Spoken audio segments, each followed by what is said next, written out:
Recently, while celebrating Mass here at Holy Name Heights, principally for our staff, the fire alarm went off for a while. And as disturbing as it was, it reminded me that we live in a world where even when we're trying to celebrate Mass and focus on God, there's so many distractions. So think even when you go to Sunday Mass, even if alarms aren't sounding, think of all the distractions at Mass. Maybe there's a baby crying or somebody coughing behind you, or there's somebody across the aisle that you don't like, and you start thinking about something they said to you 2 years ago. Or you come there with a mind full of anxiety and worries. Maybe you had an argument with your spouse in the car on the way to church. But there's so many things that distract us and pull us away from even perhaps hearing the gospel, focusing on what's going on, listening to the homily, realizing the enormous gift of communion. I think all of us have been in those moments.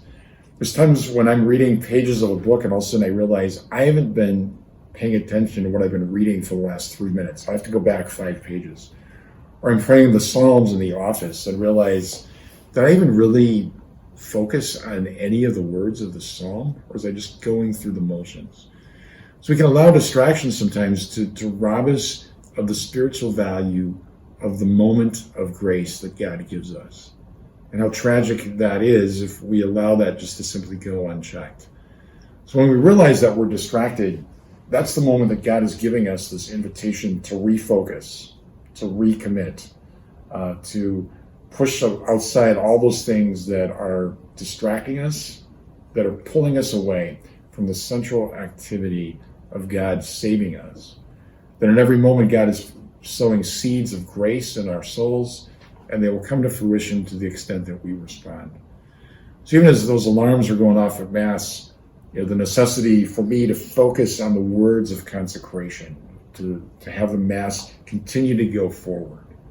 And for us in the distractions of this life, which seem to be myriad and increasing, to focus on the one thing necessary, as Mary discovered, to sit at the feet of Jesus and to listen to him and be in communion with him.